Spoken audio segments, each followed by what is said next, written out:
Olá, somos Iagro, uma plataforma digital que traz uma nova solução para você revenda, cooperativa ou indústria de fertilizantes. Na Iagro, você pode colocar sua proposta de compra através de um bid. As ofertas são online e chegam de forma automática nos celulares de fazendeiros e compradores cadastrados na plataforma. Online, fácil acesso, compradores e vendedores em vários portos do país e fora do país.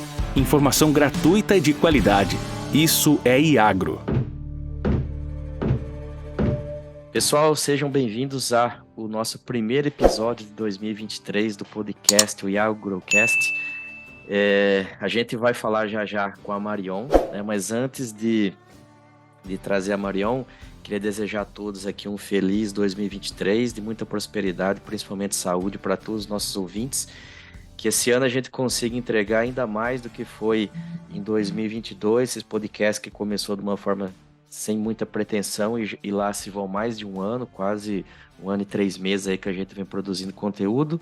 E agora sim, com a nossa estrela do episódio, né, vou falar que eu fiquei ensaiando o nome dela aqui, pessoal, que é a Marion Strack Dali Carbonari, né? Eu estava até vendo aqui o currículo da Marion, a gente estudou na mesma universidade, mesmo que eu tenha feito só um período curto, que foi lá na Universidade do Paraná, mas para apresentar ela de forma formal aqui, né? Depois ela fala com as palavras dela.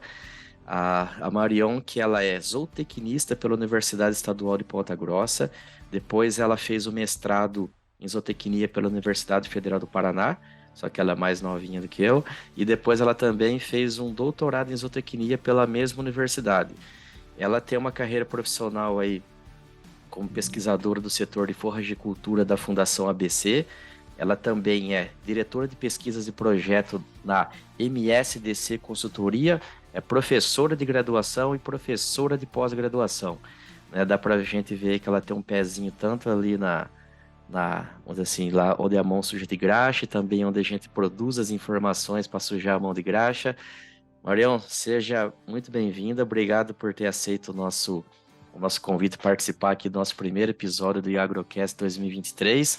E conta pro pessoal aí, quem que é a Marion e da onde carrega tanto nome complicado aí? Eu que agradeço o convite, Jefferson, é um prazer estarmos aqui abrindo esse ano de 2023, né? Olha, deu certo ensaiar porque falou certinho, a Marion Strack da Carbonari mesmo. Então deu certo. E realmente, eu tenho uma empresa de consultoria, né, que é a MSDC Consultoria, e hoje a gente atua em diferentes pilares. A gente atua desde a parte da pesquisa, como a extensão a esses produtores e também na linha de ensino com a graduação e com a pós-graduação. A gente está aí focado em todos os pilares que a gente pode ter, porém o foco é na área de forragicultura, que é a produção de alimentos para ruminantes, né? Esse que é aí o nosso grande foco, produção de volumosos, alimentos conservados, nesse sentido. Marião, para a gente começar, os ouvintes aqui já estão acostumados comigo, e eu falo assim, ó, a parte da pecuária eu só entendo de vez em quando eu vou assar umas picanhas aqui na churrasqueira, e acho bonito de passar na estrada e ver os bichos ali, principalmente meus moleques achando bonitinho, querendo parar para bater foto. Entendo bolhufas do teu ramo de atuação. Mas assim, a gente está num país aí de dimensões continentais, o que tem de realidade para mim aqui com certeza é muito diferente para você. Para o pessoal entender, você que está aí no interior do Paraná, qual que é o perfil do teu cliente, o perfil do pecuarista que está atuando aí? E, nossa, realmente, essa é uma pergunta muito interessante, porque a região que eu atuo, que é a região dos Campos Gerais, que eu moro em Ponta Grossa, fica em torno de 100 quilômetros de Curitiba, capital do Paraná. Mas a nossa região nós ficamos a 40 quilômetros de Castro, que é considerado a capital nacional do leite. Então tem uma lei que Castro é a capital nacional do leite, sendo a cidade que mais produz leite do Brasil. E colado também com a gente aqui, Ponta Grossa, tem a cidade de Carambeí, que é a segunda cidade que mais produz leite do Brasil. Hoje, tem grandes cooperativas que atuam aqui na região, Cooperativa Castrolanda, Frisia, Capal, Agrária, Vitmarsum, e elas têm atividades agrícolas, atividades pecuárias, mas a gente atua diretamente na parte do leite. Hoje é produzido mais de 2 milhões de litros de leite por dia. Caraca. Então, chegando a quase 3, na verdade, milhões de litros de leite por dia. São produtores de alta tecnologia, produtores de ponta, que investem muito em tecnologia para os seus animais. A grande maioria tem descendência holandesa, descendência alemã, então são europeus aí que realmente se dedicaram, estão na terceira ou quarta geração que esses imigrantes vieram para cá, nessa região, e tem um grande foco aí na produção leiteira, com animais com excelentes produtividades. Realmente, você falou da Frisia é até cliente nosso, a gente tem amigos que trabalham lá e volta e meia eu entro no site deles e sempre tem postagem sobre leites, etc, né? E Mariel, me diga uma coisa, tipo, eu não sei assim, se dentro da tua graduação e na pós-graduação, se você já começou a trabalhar com produção de volumosa ou se você, a hora que começou a ter contato com o mercado de trabalho, se você percebeu essa importância aí, tipo, em ajudar, em melhorar, em criar novas ferramentas, enfim. Como que você caiu dentro desse setor especificamente? Nunca foi o meu foco dentro da faculdade. Quando eu entrei na zootecnia, eu via que todos, no primeiro mês de aula, eu vi que tinha muito colega que era filho de produtor, muito colega que já tinha feito colégio agrícola, e eu tinha estudado no colégio ensino médio tradicional, não tenho família, meus pais não têm propriedade, e eu tava perdida lá na zootecnia. E eu falei, não, preciso correr atrás disso, senão eu vou ficar muito atrás dos meus colegas. Tinha termos que os professores falavam, eu não tinha nem ideia do que significava. Aí eu fui procurar um estágio. E aí entrei para fazer estágio, iniciação científica, já na pesquisa no primeiro mês de graduação, focado na parte de gado de corte. E aí depois fiz com gado de leite também. Tentei fazer com... que minha ideia era assim, faço um ano de gado de corte, gado de leite, vou para aves e depois vou para suínos. Aí, um mês de estágio na parte de aves e fui sincera com a professora e falei, professora, não dá para mim, prefiro os ruminantes. Sei bem como é. E aí voltei para a área de ruminantes. E fiquei... os meus projetos principais que eu ajudava, né, que tinha iniciação científica, era focado na parte de qualidade de carcaça, qualidade de carne de bovídeos, porque tinha tanto búfalos quanto bovinos. E quando eu fui para o estágio final, apareceu uma oportunidade de emprego na Fundação ABC, que é uma instituição privada que faz pesquisa para essas 3 cooperativas que eu citei. Surgiu uma vaga para trabalhar como pesquisadora nesse setor. E eu estava indo para o meu estágio final. Aí eu me inscrevi e eles me chamaram. Eu não podia ser contratada porque não era zootecnista. Eles me chamaram para fazer 6 meses de estágio e se desse certo eu ficaria lá na área de forragicultura. Foi aí que eu acabei entrando nesse caminho e nunca mais saí. Legal. E um outro ponto assim, né? Quando a gente pega aqui na região do Cerrado, não é tão comum. Eu vejo poucos pecuaristas fazendo, que é fazer a famosa silagem de milho, né? Eles vão lá, plantam milho, né? Quando tá no ponto específico ali, vão lá, geralmente aqueles que faz aqueles sucos em V, gigante, né? Compacto ali. Os silos trincheiras. Silos trincheiras, exatamente. Eu falei pra você que eu não entendo nada de pecuária, né? E aí depois eles vão tratando ali dos animais, principalmente no período de seca, que aqui no Cerrado é bem característico, né? A chuva para ali final de maio e vai voltar lá só no começo de outubro, né? E basicamente milho que eu vejo. Às vezes eu vejo alguma coisa circulando no WhatsApp, eles fazendo silagem de capim, aí não sei se é capim elefante, tifton, sei lá o que é. Mas assim, com o teu olhar de técnica, qual é a principal diferença entre a necessidade de produzir volumoso aí no Paraná com quem produz volumoso principalmente em região de Cerrado? Sim, são mundos completamente diferentes. Por quê? Porque nós aqui estamos numa região que é subtropical. Nós temos. O que diferencia as nossas regiões? O que acontece para vocês nos meses de inverno? Inverno que a gente chama é abril, maio, junho, julho, agosto, que é a época da seca para vocês. É seco e quente. Seco e quente. Para É, nós é frio, chega a temperatura negativa, 0 graus. sim. E se a gente pensa nas braquiárias, por exemplo, para vocês, elas vão estacionar a produção porque não tem água. E Isso. para nós, estaciona a produção, nós temos água suficiente, nós temos chuvas também no inverno. Para nós aqui, se der 30 dias sem chuva, a gente já está se descabelando, é um horror, já está um caos aqui. Aham, E acontece, nós temos geadas. E aí verdade. as perenes também estabilizam a produção.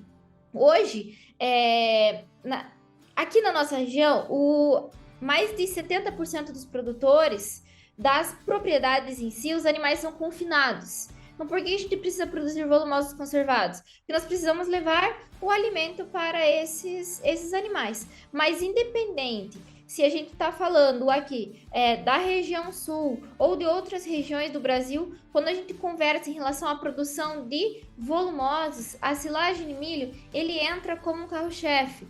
Por quê? Porque ela é um volumoso que tem alta produção de massa e é um volumoso que tem uma qualidade energética devido à sua produção de grãos muito alta. Uma boa digestibilidade de fibra, fornece aos animais uma fibra fisicamente efetiva. Por isso que hoje o volumoso mais utilizado é a silagem de milho, por esse custo-benefício dela, de ter uma excelente qualidade, uma excelente produção, e aí acaba que tem um processo de mecanização facilitado em relação aos capins, por exemplo. Os capins, eles têm matéria seca mais baixa, e aí o processo fermentativo é um pouco mais difícil em relação ao milho. Aqui nós fazemos também, não sei se vocês já viram aquelas bolas brancas que parecem uns marshmallow que ficam às vezes na beira das estradas, assim. Eu Ou nunca vi. os pré-secados que a gente diz. A gente consegue produzir silagem pré-secada também como uma opção volumosa proteica dentro das propriedades. Então, hoje, assim, a gente tem uma gama, uma variedade muito grande de possibilidades de volumosos. Principalmente para aqueles animais ali que eles ficam a pasto e acontece que não tem seca e não faz aquele efeito sanfona no boi, né? Que ele engorda durante as águas e chega no período das secas, ele perde peso e aí ele fica muito tempo no pasto até ele conseguir ser terminado, fica aquele boi mais velho, onde a qualidade da carne vai reduzindo e todos esses aspectos assim, né? E quando o pessoal aí do Paraná faz esse volumoso, igual falou assim, imagine, eu não sei que época que você escolhe esses volumosos para ensilar, porque a gente pensa assim, ó, eu do lado de cá pensando, se você vai no inverno, uma mão de obra doida, porque imagina, o inverno de vocês é úmido, né? Chove durante o inverno. Imagina para um operador tá fazendo essa operação aí. E depois, logo que chega o verão, é quente e a umidade não deve baixar tanto também, né? Do ponto de vista operacional, o que o pessoal sofre para conseguir ensilar isso aí? Excelente pergunta. Vamos por partes lá. Vamos pensar assim, vou separar aqui o nosso sistema em sistema de verão e inverno. Quando eu falo em sistema de verão, nós estamos falando aí nos meses de setembro, outubro, novembro, dezembro, janeiro, fevereiro, março. Quando eu falo de inverno, nós estamos falando do meio, de abril aí até o setembro. Então, em setembro, a gente faz a semeadura do nosso milho safra, que é o carro-chefe do volumoso. As vacas aqui comem em torno de 30 quilos de silagem de milho por dia. Então, precisa produzir. Então, na nossa região, são em torno de umas 85 mil vacas em lactação. Então faça os cálculos aí. É, muito milho. Isso são as vacas em lactação, 85 mil. E aí tem as vacas secas, as novilhas, toda outra parte do rebanho, né? Mas então a gente vai plantar na época preferencial, que é setembro. Claro que tem uns que entram no cedo, agosto, tem outros que entram um pouco mais no tarde, outubro, novembro. Mas plantamos em setembro e vamos colher em janeiro, fevereiro, o milho silagem. É bem nesse período onde que nós temos também uma grande quantidade de chuvas. Uhum. Mas aí o que acontece? A gente tem que tentar ver aí os dias que... olhar a previsão do tempo, ver junto com o ponto certo da lavoura e tentar conciliar isso. Aí, quando a gente vai para o inverno, nós temos não só a questão das chuvas, mas nós temos o período de molhamento das plantas. A gente não pode ter milho aqui na nossa região no inverno. Por quê? Porque o milho morre com a geada. Nós temos geadas, então milho não é uma possibilidade. A gente vai entrar com culturas que vocês não têm a possibilidade, que são culturas de inverno.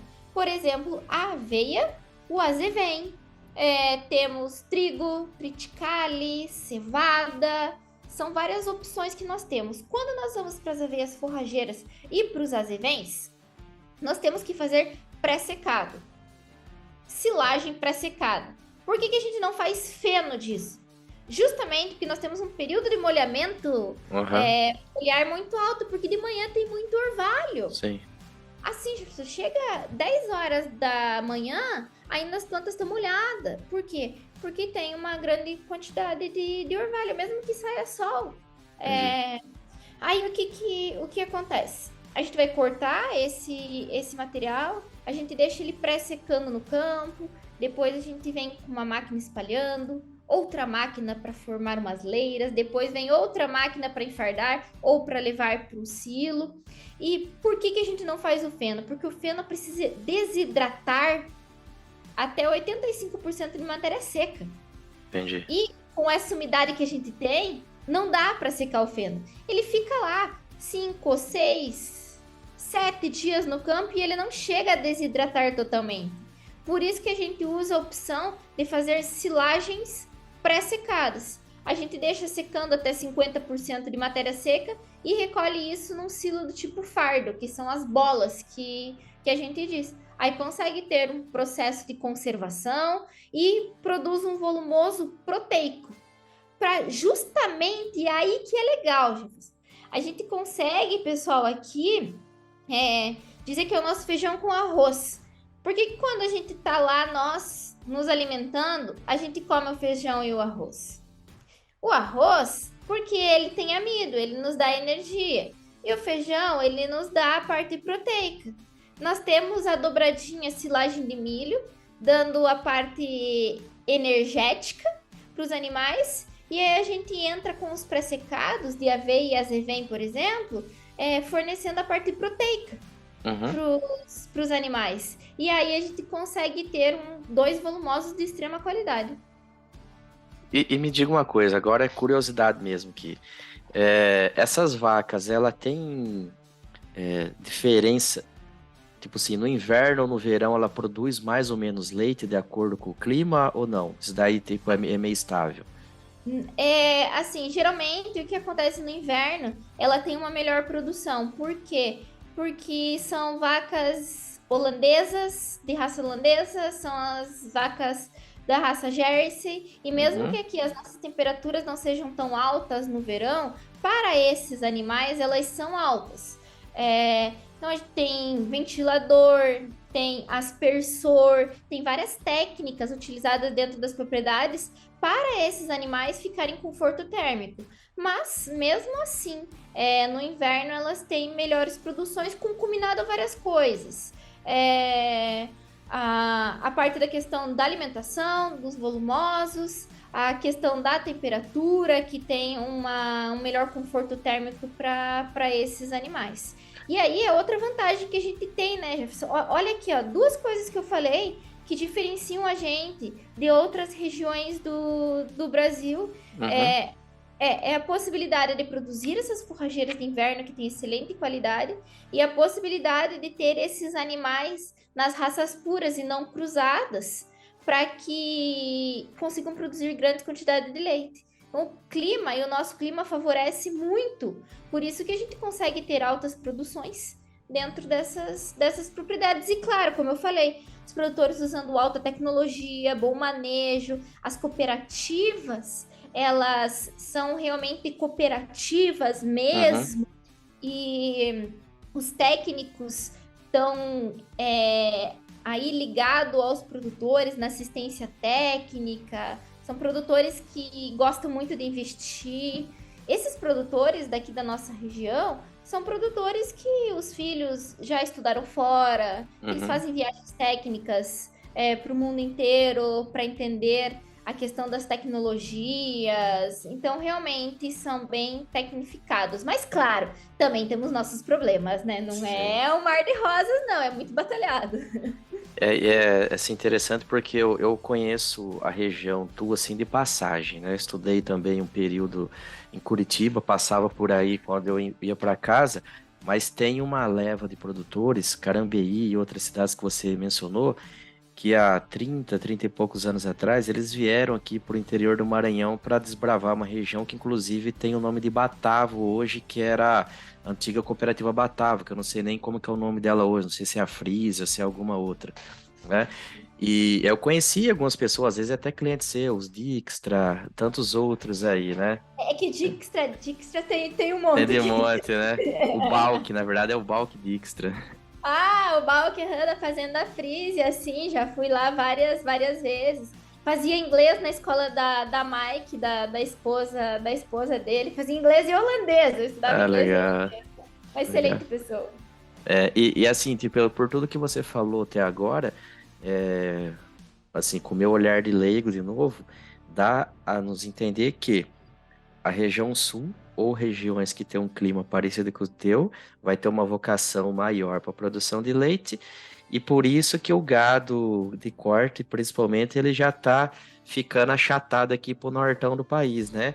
E, e cada vez mais achatado, até porque os grãos têm empurrado essas pecuárias muito para cima aí, o que também nos faz pensar, né, Marion, que o pecuarista que não for extremamente eficiente, ele vai acabar sendo engolido, né? Porque onde que vai ficar isso aí, né? E questão de confinamento, ainda tem muito na tua região ou não é muito tua praia? Confinamento, você diz pra gado de leite ou pra gado de corte? Pra gado de corte. Então, assim, só deixa eu fazer um adendo ali da tua dúvida em relação à cooperativa. A Frisia era a antiga Batavo. Ah, sim. É que eles venderam a marca Batavo. Aí, para não causar um confundimento, a cooperativa mudou de nome, aí ficou Frisia. Ainda tem duas linhas, é a linha de rações, ração e mais uma linha, rações Batavo, que é ainda da cooperativa. E agora a Frisia também está abrindo sua unidade, abriu, né? Unidade no Tocantins. Porque Isso, os é pertinho produtores de estavam. casa. Exatamente, tá vindo para lá e. Assim, confinamento de gado de corte nós temos. Também aqui tem produtores de gado de corte, região de Guarapuava. Tem uma cooperativa que é a Cooper Aliança, que eles têm carne premium de Angus. Então tem, sim, questão de gado de corte, mas o foco principal é gado de leite. E até as cooperativas agora estão com projetos de engordar os machos holandeses para a questão de gado de corte. Então, tá se estudando, tá se organizando também essa cadeia aí para os machos do leite entrarem para o corte também, né? Porque dentro do sistema são as fêmeas que se utiliza no sistema de leite, né? Então aí os machos estão indo para engorda. Legal. E quem quiser encontrar a Marion, eu tô até com o teu Instagram aberto aqui, não conhecia. Você falou dos marshmallows, eu vi aqui no teu Instagram. Legal. Quem quiser entrar em contato com você, com o trabalho, enfim, o momento jabá da Marion aqui, como que é? Então, assim, pessoal, eu tenho. Nós Hoje a gente dá assistência técnica, principalmente aqui na região sul. Nós temos muitos trabalhos na nossa região, trabalhos no Rio Grande do Sul também, mas a gente já está expandindo. Estamos agora em janeiro, a gente começa um trabalho na Bahia com produção de feno de alfafa, em parceria com uma empresa que produz feno para venda. E pode me encontrar, a maneira mais fácil de me encontrar é através do Instagram mesmo, que eu posto muitas coisas lá. É um Instagram profissional, que a gente dá uma pitada de vida pessoal ali um pouquinho. Então, o Instagram é Marion com Y, é maryon.msdc.consultoria. Então lá, às vezes eu demoro um pouquinho ali para responder, mas de um dia não passa, que às vezes a demanda não é pequena. Sim. Mas de 1 ou 2 dias não passa, eu sempre respondo. A gente coloca caixinha de perguntas também para ajudar o pessoal. Até tem uma caixinha aberta, geralmente no final de semana, que eu abro uma caixinha. E aí a gente vai interagindo e aprendendo bastante, né? Eu tive que me readaptar, como todo mundo, né? Quando veio a pandemia. E aí acabou que o Instagram também hoje é uma ferramenta importantíssima de trabalho para nós. Ah, muito legal. Eu sempre falo isso, que eu sou um analfabeto digital e a pandemia também me abriu os olhos para isso. Essa ferramenta, desde que bem usada, tem um poder absurdo, né? Que escapa da nossa mão. Esse episódio mesmo aqui, a gente posta ele, mas não sabe quem vai ouvir, né? Ele pode ir para qualquer canto do planeta a partir do instante que você deu send lá no Spotify, seja lá onde for. Mas, Marion, eu queria agradecer demais a sua participação, né? O primeiro episódio, depois você dá uma olhada no feed lá nosso, depois eu vou fazer esse levantamento. Eu acho que em 2022 teve mais mulheres do que homens aqui no nosso podcast. A gente já está abrindo 2023 com mulher, né? A gente fala muito de agronegócio, o que mostra muito a força que vocês estão tendo no campo, né? Há quase 20 anos atrás, quando eu comecei a trabalhar, era muito raro a gente ver mulheres no campo, muito raros, né? Hoje em dia, eu até brinco, daqui uns dias vai ser raro você ver algum homem no campo, porque dominaram. Eu falo que nós vamos dominar. Mas isso é muito legal, sabe? Porque a gente tem visto mulheres em posições de liderança também, né? E eu sempre falo que nós temos mulheres, tem que apoiar mulheres, porque não adianta a gente dizer que não tem desafios. Quando a gente dá bastante treinamentos e assim, quando a gente chega para dar o treinamento, a gente, como mulher, ainda tem que quebrar aquele gelo principal deles. E eu ainda tenho 1,58 m para ajudar.